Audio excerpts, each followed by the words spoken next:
अब और कब तक?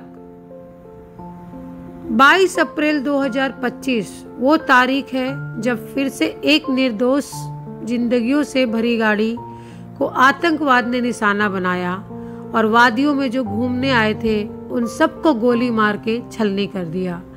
पिछले 10 वर्षों का अगर आप इतिहास उठा के देखेंगे तो बेंगलुरु, पठानकोट, पुलवामा, उधमपुर, दंतेवाड़ा, बीजापुर, अनंतनाग और राजौरी और अब पहलगाम।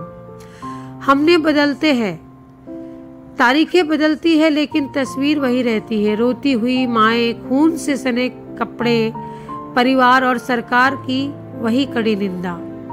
क्या हमारा खून इतना सस्ता है? हर बार हम सुनते हैं कि जवाब दिया जाएगा, आतंक को मुंह तोड़ जवाब मिलेगा, सरकार सतर्क है, लेकिन फिर भी वही दोहराओ। नई घटना, नया दुख और नई मोमबत्तियां। भारत एक सतर्क देश या थका हुआ राष्ट्र समझ नहीं आ रहा है। 2017 में सिर्फ एक साल में 6 हमले हुए। 2019 में पुलवामा ने भारत को हिला दिया। 2021 से लेकर 24 के बीच जम्मू कश्मीर, छत्तीसगढ़, पूर्वोत्तर भारत लगातार आतंकवाद की आग में झुलस रहा है। तो क्या अभी हमारी नियति बन चुकी है? सवाल सरकार से भी है और हम खुद से भी है। क्या हमारी इंटेलिजेंस विफल हो रही है? क्या राजनीतिक आतंक के खिलाफ एकजुट नहीं हो पा रहे हैं? क्या हम केवल घटना के बाद ही जाग रहे हैं? क्या है समाधान? राजनीति से ऊपर उठकर एकजुटता का आतंकवाद रंग, जाति या पार्टी का नहीं होता। बॉर्डर की सिक्योरिटी का टेक्नोलॉजी और मानव संसाधन की कड़ी निगरानी होनी चाहिए। जनता को जागरूक बनाना, अफवाहों से दूर रखना, संगीन गतिविधियों की सूचना देना और पीड़ित परिवारों को स्थायी राहत योजनाएं, मोमबत्तियों के साथ न्याय नहीं मिलता है। हम क्या कर सकते हैं? अगर देश को बदलना है तो हमें भी बदलना पड़ेगा। एकजुटता और सतर्क और समझदारी वही हथियार है जिसे हम आतंक के खिलाफ लड़ सकते हैं। हमें बस याद रखना होगा कि हर बार शहीदों के नाम के आगे मोमबत्ती जलाकर नहीं बच सकते हैं। हमें ऐसा भारत बनाना है जहां उनके नाम पर इतिहास लिखा जाए, शोक गीत नहीं।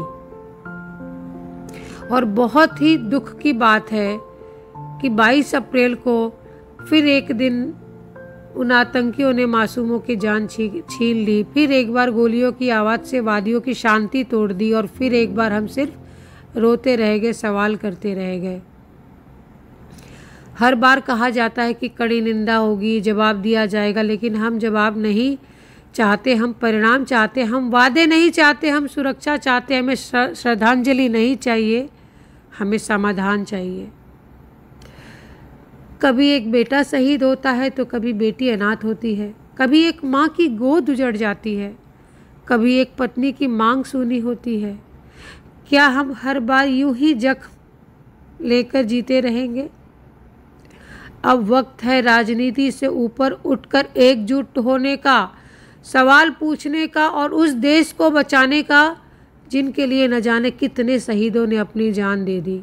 हम भारतवासी हैं, हम झुकते नहीं हैं और झुक भी नहीं सकते हैं, लेकिन अब हमें भी जगना होगा, वरना अगली बार हमारा नंबर हो सकता है। जय हिंद, जय भारत।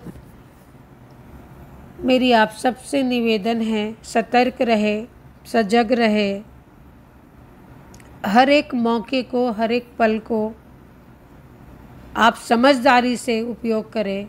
और मैं उम्मीद करती हूँ कि इस बार सरकार ज़रूर कड़ा एक्शन लेगी और नहीं छोड़ेगी उन पाकिस्तानियों को। जय हिंद, जय भारत। नमस्कार दोस्तों, मैं रितु आचार्य